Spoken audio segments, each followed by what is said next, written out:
Bagaimana Anda merumuskan siapakah Allah Anda akan menentukan kualitas hidup Anda. Siapa Allah bagi Anda akan menentukan sepak terjang hidup Anda. Pengakuan Anda terhadap siapakah Allahmu akan menentukan kualitas hidupmu. Daud pernah mengatakan, "The Lord is my shepherd, I shall not want." Tuhan adalah gembalaku, takkan kekurangan aku. Ia membaringkan aku di rumput yang hijau.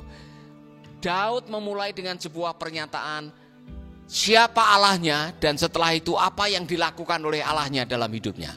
Siapa Allah bagi Anda menentukan kualitas hidup Anda. Amin. Nah, ini bukan topik khotbah saya, tetapi saya ingin mengajak saudara merenungkan kembali seberapa jauh Anda mengenal Allah. Kalau Yesus sekarang bertanya kepada Anda, menurut kata orang siapakah aku ini? Kemudian Yesus mengatakan, menurut kamu siapakah aku ini? Karena menurut kata orang saja tidak cukup. Menurut pengajaran orang tidak cukup. Menurut teologi orang tidak cukup. Anda harus punya perjumpaan pribadi dengan Allah, sehingga Allah menjadi pribadi yang menyatu dengan hidup Anda, dan disitulah Anda mengalami hal yang luar biasa. Jadi boleh saya katakan, pemahaman Anda tentang siapakah Allah Anda akan menentukan kualitas hidup Anda. Bisa tidak pada akhirnya Anda memenuhi tugas-tugas ilahi yang sudah Allah tetapkan. Saya mau mengajak saudara-saudara membaca Mazmur 139. Ini pemahaman Daud terhadap siapa Allahnya. Maka jangan kaget kalau Daud adalah seorang raja yang sangat aktif menulis lagu atau mazmur, saudara-saudara. Daud punya pengalaman yang luar biasa. Salah satunya seperti ini untuk pemimpin biduan atau pemimpin kur mazmur Daud. Ya Tuhan, Engkau menyelami aku dan mengenal aku. Engkau tahu segala perbuatanku. Dari jauh Engkau mengerti pikiranku. Engkau melihat aku, baik aku bekerja atau beristirahat. Engkau tahu segala yang kuperbuat. Bahkan sebelum aku bicara, Engkau tahu apa yang hendak kukatakan. Engkau, aku bahasanya. Daud tahu persis siapa Allahnya. Itulah sebabnya saudara-saudara, kehidupan Daud penuh dengan keajaiban dan demi keajaiban. Saudara-saudara, saya mau mengajak saudara-saudara bagaimana kita bisa menjadi maksimal dalam hidup ini. Itulah sebabnya saya mengambil pelajarannya dari Pak John Maxwell. Ternyata yang menentukan Anda berhasil atau tidak itu bukan keberuntungan, bukan good luck. Jadi kalau di kampung dulu ada orang yang pengen kaya, pergi ke satu tempat bersemedi, ya kan? Siapa tahu tiba-tiba ada pewahyuan, tiba-tiba ada mungkin resep bagaimana menjadi kaya. Ada orang-orang yang pergi ke tempat-tempat khusus yang dianggap bisa memberikan keberuntungan. Saudara, hidup berhasil bukan keberuntungan. Jadi kalau saudara pergi ke kuburan cari bunga kamboja yang genap, dan Anda berpikir kalau saya mendapatkan bunga yang genap, apanya itu? Kelopaknya, maka saudara akan mendapatkan keberuntungan. Seperti dulu waktu saya kecil, kalau mau THB, mau ujian, suruh pergi ke kuburan supaya bisa jawab, ya kan? Dengan cari bunga itu yang genap itu, saudara. Kok saya mau? Karena memang tidak punya pedoman, ya kan? Saya masih ingat waktu SMP kelas 2, saya pengen jadi pemain sepak bola. Teman saya namanya Slamet bilang, "Hei, kita pergi ke dukun, pasang susuk." Jadi saya pergi ke dukun, pasang susuk. Bodohnya saya waktu itu, saudara. Saya dimasukkan di ruang gelap, kemudian dukunnya menaruh seperti jarum katanya di kaki katanya, tapi gelap. Jadi saya tidak tahu benar atau tidak ditaruh. Bayar 2.500, saya masih ingat itu. Saya hanya dikasih pesan, nanti kalau pulang hati-hati dengan kakimu. Kalau kamu nendang dengan kaki kanan, cepat-cepat ditendang dengan kaki kiri. Kalau tidak, itu bisa mati. Apapun yang kamu tendang bisa mati. Dan tidak boleh makan pisang meja. Kalau makan pisang meja hilang khasiatnya katanya. Waduh, saudara-saudara, saya sedikit ragu, tapi karena sudah bayar 2.500, saya ingin menguji. Saya pulang depan rumah pas ada ayam. Saya tendang ayam, ayamnya malah lari, tidak mati. Saya bilang kurang ajar, saya ditipu. Jadi saudara, orang pikir keberhasilan adalah keberuntungan. Orang pikir keberhasilan itu adalah sesuatu yang jatuh dari langit. Firman Allah tidak seperti itu. Dan saya mau mengajarkan kepada saudara-saudara, keberhasilan, kesuksesan, maksimal atau tidak hidup Anda tergantung dari sikap hidup Anda.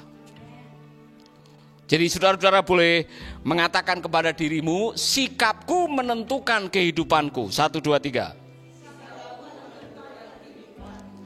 Amsal pasal 23 ayat yang ke-7. Saudara-saudara, sebab seperti orang membuat perhitungan dalam dirinya sendiri, demikianlah ia.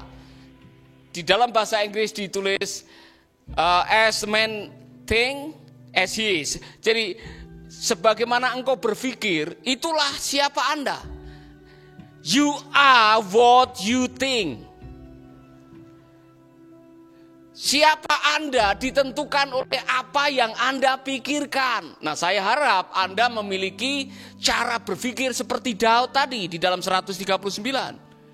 Dia memahami siapa Allahnya, dia memahami siapa dirinya, dan untuk menjadi maksimal dia harus berpikir seperti Allahnya. Makanya dia menulis, berbahagialah orang yang kesukaannya merenungkan firman Tuhan siang dan malam. Ia seperti tanaman yang ditanam di tepi aliran sungai, berbuah pada waktunya, daunnya tidak pernah layu.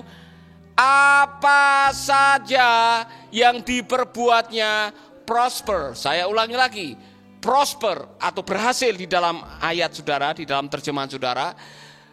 Saya mau meneguhkan ini, saudara-saudara, jangan kedukun lagi setelah mendengar ini. Karena success is a product of obedience. Sukses adalah produk ketaatan mengikuti pola pikir ilahi yang tertulis di dalam firman Tuhan. Amin. Haleluya. Dan kalau saudara adalah seorang pemimpin, landasan keberhasilan seorang pemimpin dimulai dari sikap hidupnya. Nah, mari kita akan melihat kembali dua kelompok ini. Kelompok mayoritas yang diisi oleh 10 pengintai, kelompok 2 orang Kaleb dengan Yosua. Hasilnya berbeda, saudara-saudara. Hasil akhir hidupnya berbeda. Sama-sama pemimpin, tetapi ada yang 2 menjadi maksimal, yang sisanya tidak ada namanya ini. Tidak ditulis namanya di sini. Jadi sikap hidup saya mempengaruhi hasil akhir hidup saya. Kalau boleh saya katakan dengan istilahnya Pak John Maxwell, sikap saya saat memulai sebuah tugas akan mempengaruhi hasilnya. Lebih daripada faktor-faktor yang lain. Sikap kita waktu memulai melakukan sesuatu akan menentukan hasil akhirnya. Kalau belum apa-apa saudara sudah pesimis, ini yang kelompok 10 ini, saudara-saudara, mereka melihat masalah, yang dilihat masalahnya. Kelompok yang 2 orang yang dilihat adalah kesempatannya. Waktu Anda memulai sesuatu, yang dilihat apanya? Kesempatannya atau masalahnya. Ya kan? Kalau saya mengajak saudara pergi ke satu tempat dan saya menugaskan saudara mulai sesuatu di sini, saudara melihat kesempatannya atau saudara berfokus pada masalah. Orang yang berhasil adalah solution oriented, bukan problem oriented. Jadi kalau saudara masih jomblo, kemudian saudara mendekati seseorang yang akan dijadikan teman hidup saudara, dengarkan kata-katanya. Dengarkan kalimatnya. Dengarkan ucapannya. Kalau setiap kali ngomong, saya ini dari dulu nih, aduh supaya begini nih. Salah selalu gagal. Saya jadi begini wajah saya ini karena kegagalan orang tua saya. Nah kalau saudara baru ngomong 1, 2, 3 kali yang didengar adalah masalah terus dari calon saudara ini, orang yang mendekati saudara, saran saya adalah putuskan hari itu, cari yang lain. Amin. Carilah orang yang kalau melihat sesuatu yang dilihat adalah perspektif opportunity-nya, kesempatannya apa. Saya paling suka itu saudara, kita sudah belajar itu. Kalau ketemu orang ngomongnya dulu, Pak ini memang ada masalahnya, tapi kalau kita bisa melakukan sesuatu luar biasa. Bagi orang yang punya perspektif yang benar, perspektif yang baik, sikap yang bagus, sampah itu bisa jadi berkah. Cara pandang saudara, ya kan? Bagi orang-orang yang smart, orang yang pintar dan bisa melihat prospek yang bagus, COVID bisa menjadi ladang mencari income. Yang pintar bikin vaksin bakalan jadi kaya raya ini saudara-saudara. Iya kan? Segala sesuatu dimulai dari cara pandang kita. Makanya tolong cara pandang Anda diselaraskan dengan cara pandangnya Ilahi. Yosua dan Kaleb, dia melihat diri mereka di tangan Tuhan. Mereka tahu bahwa ini tanah perjanjian sudah diberikan kepada umat Israel melalui perjanjian bertahun-tahun lamanya. Melalui Abraham, masih ingat itu, 400 tahun sebelumnya. Saudara-saudara, mereka meyakini itu bahwa ini sudah diberikan oleh Tuhan. Dan kalau Tuhan menyuruh kita, Tuhan pasti akan memberikan kemenangan. Tetapi yang 10 ini melihat dirinya lemah, kecil dibandingkan dengan orang lain. Maka hati-hati waktu Anda melihat dirimu dan membandingkan dengan orang lain. Lihatlah dirimu di tangan Allah, bukan lihat dirimu di tangan orang.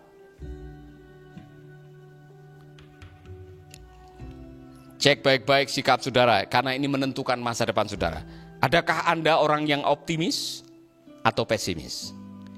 2 orang yang namanya Yosua dan Kaleb adalah orang yang optimis. Mereka melihat masa depan dengan senang, dengan gairah, dengan passion. Karena mereka tahu sebab dia hidup ada hari esok. Sebab dia hidup ku tak gentar. Atau saudara melihat, aduh hidup lagi. Saya sudah bilang saya pengen mati aja rasanya kalau seperti ini. Ngapain menghadapi situasi seperti ini? Saudara-saudara, belajarlah untuk menatap hari esok dengan perspektif ilahi. Dengan pola pikir Alkitabiah. Maka saudara akan menikmati hidup ini dengan luar biasa. Orang yang namanya Yosua dan Kaleb, mereka bisa mendorong orang untuk melangkah di dalam iman. Yang 10 ini menghambat orang untuk maju. Saudara masuk kelompok mana? Saudara senang melihat orang lain berhasil? Saudara senang memberdayakan orang untuk maju? Atau saudara sakit hati kalau ada orang lain berhasil? Di situ saja saudara sudah bisa melihat siapa Anda. Orang yang berhasil adalah orang yang senang lihat orang lain berhasil. Orang yang gagal, dia akan merasa seperti sekarat kalau lihat ada orang lain berhasil. Maka latihlah dirimu untuk melihat dengan perspektif ilahi. Bahwa masing-masing kita sudah diciptakan oleh Tuhan seperti apa yang dikatakan oleh Daud. Dengan karunia, dengan talenta, dengan potensi, dan dengan segala sesuatu yang berbeda. Saya mendengar ada seorang mengatakan, God shaped you. Tuhan telah membentuk Anda, dan kata shape, S-H-A-P-E, itu menjadi singkatan. Di dalam membentuk Anda, Tuhan memberikan 5 hal. S-H-A-P-E. S, spiritual gift. Saudara sudah diberikan karunia-karunia rohani. H, saudara diberikan heart. Tuhan kasih saudara hati untuk bisa mengenal dia. Emosi, perasaan, kehendak. A, ability. Saudara diberi ability, kemampuan. Saudara dikasih P, personality. Saudara sudah diberikan kepribadian oleh Tuhan. Kemudian E, saudara dikasih experience. Sehingga saudara bisa menggunakan pengalaman-pengalaman Anda untuk menjadi seperti apa yang Tuhan mau. Dan masing-masing sudah dikasih. Dan Tuhan mau masing-masing bahagia dan berhasil. Maka tugas saya dan saudara adalah menolong Anda menjadi seperti apa yang Tuhan mau. Amin. Saya ulangi, maka filosofi ini bagus sekali. Saya pikir ini paling benar. Tugas kita sebagai seorang pemimpin seperti supir Grab. Mengantarkan orang dari mana dia berada ke tempat di mana dia mau. Jadi seorang sopir tidak boleh memaksa. Supaya Grab saya penuh, tidak usah turun. Ya kan? Kalau bisa ikut saya kemanapun saya pergi, tidak boleh, saudara-saudara. Pemimpin adalah seorang sopir. Dia hanya bisa mengantarkan dari mana orang itu berasal ke tempat di mana Tuhan mau. Jadi kalau saya bisa mengantarkan saudara suatu saat di mana Allah mau, kehendak Allah buat hidup saudara, saya berbahagia. Maka jangan ikut saya selamanya. Akan berat kalau ikut saya. Coba bayangkan itu sopir bis yang dapat penumpang itu. Kemudian bisnya udah penuh dan dia mengatakan pengumuman. Tidak ada satupun yang boleh turun. Itu namanya sopir bis yang egois. Dia lupa panggilannya bahwa seorang sopir adalah mengantarkan orang. Amin. Haleluya. Jadi sikap Anda seperti yang digambarkan tadi, seperti Yosua dan Kaleb, itu menentukan hasil akhirnya. Yang kedua, sikap saya terhadap orang lain menentukan sikap mereka terhadap saya. Maka Anda harus merevisi bagaimana Anda bersikap kepada orang, karena sikap Anda kepada orang menentukan sikap mereka terhadap Anda. Mungkin berkat yang saya terima kemarin ada di negara adalah ketemu Pendeta Agus Sulistiono. Mungkin saya, bapak-bapak yang kemarin ikut tidak memperhatikan, tapi Agus banyak bicara dengan saya. Dia mengingatkan, Pak masih ingat Bapak suruh saya merintis di negara. Pak kasih saya pilihan kan Blora, Lamongan dan negara. Oh saya sudah lupa, iya Bapak yang suruh saya ke sini kan. Dan dia sudah merintis, sudah berhasil di sana. Udah ada jemaat. Saudara-saudara, saya melihat sesuatu yang saya lihat, wow. Ternyata ada orang-orang yang mereka selama ini mengamati sikap kita, mengamati hidup kita, dan mereka diam-diam berterima kasih karena sikapmu telah memberkati aku. Jadi bagaimana kita bersikap kepada orang akan menentukan sikap orang itu kepada kita. Sikap kita terhadap orang menentukan sikap mereka terhadap kita. Maka the golden rule is, kalau kamu ingin diperlakukan baik, berbuatlah baik. Kalau kamu ingin dihormati, hormatilah. Kalau kamu tidak mau dicubit, jangan nyubit. Kalau kamu tidak mau difitnah, jangan fitnah. Kalau kamu tidak mau sulit, jangan mempersulit. Amin. Haleluya. Sikap Anda menentukan sikap orang terhadap Anda. Maka saudara-saudara, saya kasih tips 4 pendekatan yang harus Anda miliki sebagai seorang pemimpin terhadap orang lain. Atau bagaimana saudara melihat orang lain. Ini bagus. Ini berlaku dalam dunia usaha, ini berlaku dalam dunia pernikahan, ini berlaku dalam dunia pelayanan. Jangan lupa nama mereka. Karena kalau Anda ketemu dengan orang menyebut namanya, orang itu akan senang luar biasa. Bagaimana Anda akhirnya menjadi sahabat orang lain. Kalau ketemu dengan orang, jangan ceritakan kehebatanmu. Tanyakan apa yang sedang menjadi keprihatinan orang itu. Atau saudara coba bertanya apa yang menjadi ketertarikan orang itu. Amsal 4 ayat 23.